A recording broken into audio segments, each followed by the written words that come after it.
লালমনিরহাটের কালীগঞ্জের আব্দুর রহমান ১৭ বছর আগে দুর্ঘটনায় এক পা হারিয়ে সহযোদ্ধা স্ত্রীর সহায়তায় কর্মের মাধ্যমে নিজের ও পরিবারের খরচ চালিয়ে যাচ্ছেন। অদম্য আব্দুর রহমানের পাশে ছায়া হয়ে সারাক্ষণ জীবন যুদ্ধ চালিয়ে যাচ্ছেন স্ত্রী আনোয়ারা বেগম। এ বিষয়ে সহযোগিতার আশ্বাস উপজেলা সমাজসেবা দপ্তরের। প্রতিনিধি রাহিবুল ইসলাম টিটুলের পাঠানো তথ্যচিত্রে দেখুন ডেস্ক রিপোর্ট। চুন থেকে পান খসলেই ডিভোর্স কিংবা অবিশ্বাসের নানান ঘটনা চারিদিকে নজরে আসে। সেখানে দীর্ঘদিন ধরে এক পা হারানো স্বামী আব্দুর রহমানের সেবা ও সন্তান লালন পালন সহ ছোট্ট দোকানের কার্যক্রমেও সার্বক্ষণিক সঙ্গী হয়ে আছেন স্ত্রী আনোয়ারা বেগম। এ নিয়ে এলাকা জুড়ে রয়েছে এই জীবনযোদ্ধা দম্পতির ভূয়সী প্রশংসা। দুই মেয়ের বাবা আব্দুর রহমান নিজের ও সংসার চালাতে ভিক্ষাবৃত্তি কিংবা অন্যের দ্বারস্থ না হয়ে নিজেই কর্মের পথ বেছে নেন। ধার দেনা করে রাস্তার পাশে ২০,০০০ টাকা দিয়ে শুরু করেন ছোট্ট চায়ের দোকান। স্ত্রীর সার্বক্ষণিক সহযোগিতায় চায়ের পাশাপাশি অন্যান্য মালামাল বিক্রি করে চলে তার পরিবার ও মেয়েদের পড়াশোনার খরচ। পা হারার পর আমি চিন্তা ভাবনা করছিলাম বলে কি করে বাঁচবো না বাঁচবো। তারপর আল্লাহ পাক আমাকে রহমত করলো, আমি ভাইয়ের কাছে কিছু টাকা, সবাই কাছে কিছু টাকা ধার করিয়ে একটা দোকান দিলাম। যখন দোকান দিয়ে বিয়ে করলাম, বিয়ে করার পর বউ করলাম বলে আমি ওখানে কী করবো, বউ কাজ ঠিক আছে ছোটো করে একটু ব্যবসা শুরু করি। তা বউর পরামর্শ, আমার পরামর্শ, বাপ মার পরামর্শ, ভাইয়ের পরামর্শ, সবাই মিলে আমাকে একটা দোকান দিয়ে দিল। আল্লাহ তোমার আমি সেই দোকান থেকে বর্তমান চলতেছি। আল্লাহর রহমত, সবাই আমার চা এখানে ভালো হয়, সবাই আসে, আমাকে ভালোবাসে, সবাই এখানে আসে। আল্লাহ রহমত করে কেউ যদি আমাকে সহযোগিতা বেশি করে, আমি আছে আর ভালো দোকান দেওয়ার পরিকল্পনা আছে।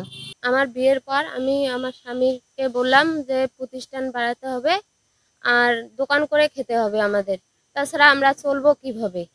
আমাদের শ্বশুর শাশুড়ি হেল্প করছে, আমার বাবার বাড়ি থেকে হেল্প করছে, করার পর ২০,০০০ টাকা জোট করিয়ে দোকান দিছি। এই দোকানের মাধ্যমে আমরা কর্ম করে খাচ্ছি, আমার স্বামী সহ একসঙ্গে কর্ম করে খাচ্ছি। সুস্বাদু চায়ের স্বাদ নিতে এবং অসাধারণ দাম্পত্যের গল্প শুনতে অনেকে ছুটে আসেন তার দোকানে। কৃত্রিম পা লাগিয়ে আব্দুর রহমানের জীবনকে আরও একটু গতিশীল করতে বিত্তবানদের এগিয়ে আসার আহ্বান জানান এলাকাবাসী। ছোটকালে ওই যে গাড়ি চলাইতে গেলে পা নষ্ট হয়ে গেছে, হওয়ার পর তো ছেলে বাঁচার কথা ছিল না। যাক আল্লাহ পাক রব্বানি ভিক্ষা দিয়েছেন, বাঁচিয়ে আছেন। আরে দশের মুখে কাজকর্ম করি খাচ্ছে, এই একটা ছেলে দোকান দিয়ে আল্লাহ চালাচ্ছে বাবা।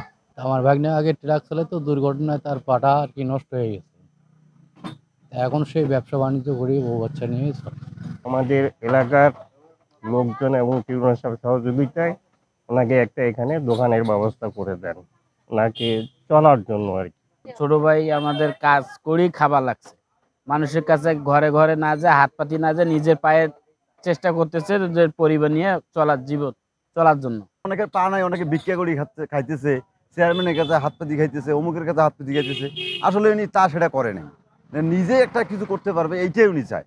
আমাদের দেখিয়া খারাপ লাগে যে তারও যদি দুই পা থাকতো আমাদের মতো স্বাভাবিকভাবে চলাফেরা করতো, কিন্তু তার পা নাই একটা। আমি বলি যে যদি কোনো বিত্তবান লোক থাকে, তার যদি একটা কৃত্রিম পা দেওয়ার মতো সহযোগিতা করতো, তাহলে আমাদের ভালো লাগতো। এদিকে আব্দুর রহমানের কৃত্রিম পা লাগানোর বিষয়ে সহায়তার আশ্বাস দিলেন এই উপজেলা সমাজসেবা কর্মকর্তা। মোহাম্মদ আব্দুর রহমান একজন শারীরিক প্রতিবন্ধী, তার একটি পা নেই, কিন্তু তিনি কারোরই উপর নির্ভরশীল নন। তিনি একজন স্বাবলম্বী মানুষ। তার একটি ছোট্ট চায়ের দোকান রয়েছে এবং সুন্দরভাবে তিনি সেটা পরিচালনা করছেন। তিনি আমাদের কাছে একটি আবেদন করেছেন কৃত্রিম পায়ের জন্য। আমরা সেটা যথাযথ কর্তৃপক্ষের নিকট পাঠিয়ে দেব অতি দ্রুত, যাতে করে তিনি একটা আমাদের সমাজসেবা অধিদপ্তর থেকে কৃত্রিম পা পান।